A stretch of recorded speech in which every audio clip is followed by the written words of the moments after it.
Hello tout le monde, aujourd'hui on se retrouve dans une nouvelle vidéo où on va parler de comment connecter Monday à Make.com et quelle est son utilité aussi. Alors Make.com c'est un outil d'automatisation. Alors évidemment on a les automatisations de base dans Monday, mais c'est souvent pas suffisant pour créer des choses très complexes ou pour connecter notre Monday à des intégrations ou à des outils où l'intégration native n'existe pas dans Monday. Alors on se retrouve tout de suite dans Monday et on va connecter Monday à Make et on va faire un flow très basique pour vous montrer un exemple. C'est parti, on se retrouve sur mon écran. Alors voilà, on se retrouve directement dans Monday et on va aller chercher notre jeton d'accès. Comment on fait? On va tout en haut à droite, on va sur développeur, parfait. Et là on va avoir mes jetons d'accès. Et là on va pouvoir faire cliquer sur show et après copier, je vais couper cette partie là. Et qu'est-ce qu'un jeton d'accès avant de faire ça?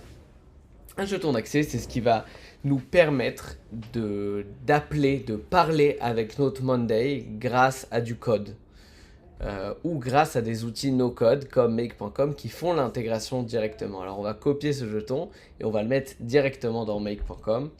Du coup, je vais couper cette partie-là. Parfait, j'ai copié mon jeton et on va dans make.com. On va créer un nouveau scénario et on va faire avec Monday. On va faire par exemple quand une certaine colonne watchboards column values, c'est-à-dire quand une colonne spécifique dans un board change. Parfait, et là on va avoir un bouton choose a hook. Moi j'en ai déjà plein, mais on va en ajouter un nouveau pour voir comment on fait cette connexion. On clique sur ajouter, et là, hop, ajouter, parfait. Et là, il y a un endroit où il y a écrit API Key. Notre API Key, c'est notre jeton d'accès. Du coup, on va le coller juste ici. Et je vais l'appeler démo pour notre démo. Parfait. Cool. Et là, il va nous dire quel board ID ou à quel board on veut écouter qu'une des colonnes change. Du coup, je pense qu'on va créer un nouveau board juste pour l'exemple. On va aller dans mon petit onglet exemple. On va créer un nouveau board et je vais l'appeler make.com. Parfait. Mon board a été créé. Je reviens dans mon onglet make.com. Je vais refresh mes boards pour pouvoir avoir le board que je viens de créer. Je vais chercher mon board ici. Hop, make.com, public. Parfait. Et là, il me dit update type. Quelle sorte d'update? Et là, on peut dire items column value update ou item specific column value update. On préfère utiliser celui-là. Quelle est la différence? C'est quand une colonne spécifique sur un item change. Du coup, on a ici nos colonnes et on a ici nos items. Et du coup, on peut lui dire que quand, par exemple, le statut change, et ben, trigger quelque chose dans make.com. C'est-à-dire, écoute cette action et grâce à ça, continue et fais ton flow. On va le voir concrètement. Par exemple, on va sur la colonne statut. On clique sur OK. Et là, on va faire run once. Et je vais diviser mon écran en deux pour qu'on le voit vraiment concrètement. Du coup, là, normalement, si je change un de mes statuts, ici, il va se passer quelque chose. Alors, on va essayer. On change le statut en fait. Oh, quelque chose s'est passé.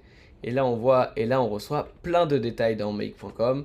Update column value, c'est-à-dire c'est ça le type de trigger qui a été fait. Et on voit la value, on voit le texte et ainsi de suite. Mais bon, il nous manque quelques détails. On n'a pas par exemple le nom de l'item, je crois. On a l'ID de l'item, on n'a pas le nom de l'item, on n'a pas plein de détails. Par exemple, ici, j'ai ajouté une colonne texte et je vais écrire I love chocolate, par exemple. Ce qui est vrai d'ailleurs. Du coup, on run, on va réessayer, on va voir si j'ai cette information. Value. Ah, bon, j'ai pas cette information I love chocolate, mais bon, j'ai mon Pulse ID. C'est quoi le Pulse ID? Ça veut rien dire. On connaît pas ça dans Monday. Le Pulse ID, en fait, c'est l'item ID. Qu'est-ce qu'est l'item ID? C'est ce qui référence notre item dans Monday. En fait, c'est ce chiffre. Pardon, si je clique ici sur Update, on voit ici Pulses et on voit ce chiffre. Et bien en fait, c'est ce chiffre-là. Chaque ligne a une ID. Et ça va être hyper important pour nous quand on crée des automatisations dans Make. Du coup, on va par exemple... Et du coup, pour retrouver ce I love chocolate, comment on va faire? Et bien, on va aller dans Monday et on va dire get item. J'imagine que ça s'appelle get an item, column value, get an item. Parfait, on reprend notre connexion démo et là, il nous demande quel ID. Et bien, en fait, on va prendre le Pulse ID.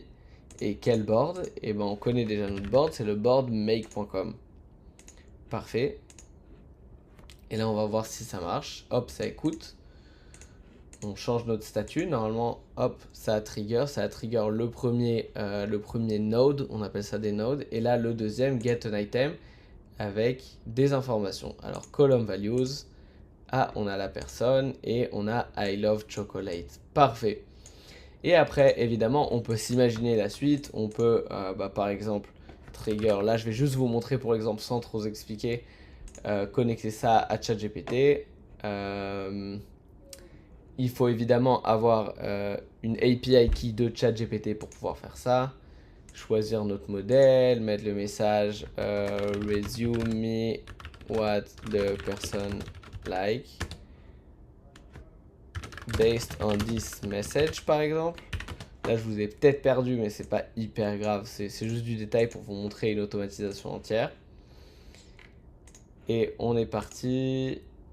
Run this module only, je vais juste tester I love chocolate. Run this module only dans make, ça veut dire fait tourner que ce node spécifiquement là. Et là, il va juste nous demander les paramètres qui nous manquent pour faire tourner ce node là. On rentrera dans les automatisations make plus tard. Je veux juste vérifier que ça marche. Ah, voilà, ça a marché. Based on the message I have to open, nanani, appears to have nanani. Bon, et ça parle un peu de... ça a trigger ChatGPT et ChatGPT a répondu sur le message I love chocolate.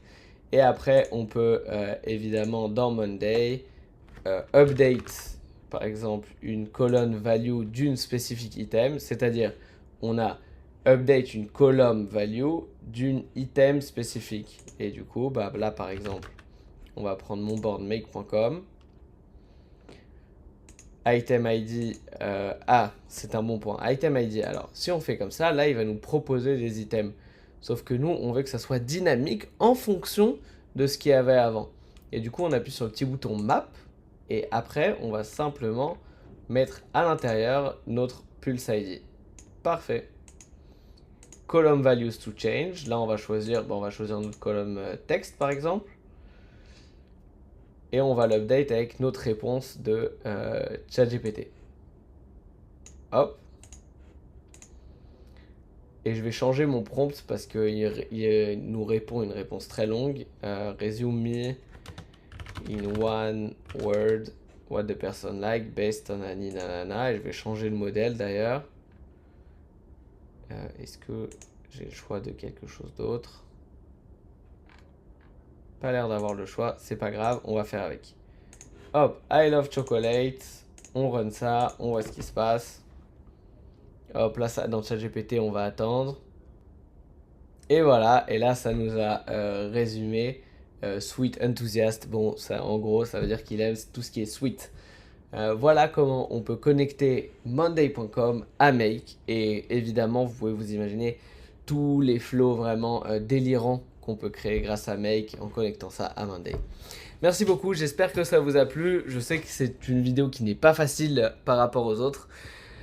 Si vous avez besoin déjà, n'hésitez pas à liker, commenter cette vidéo, posez vos questions dans les commentaires. On répond à tous les commentaires, plutôt à toutes les questions. Si vous avez besoin d'aide pour des intégrations sur votre monday.com, n'hésitez pas à parler à notre agence. On est disponible et c'est ce qu'on fait de mieux. Merci beaucoup et ciao.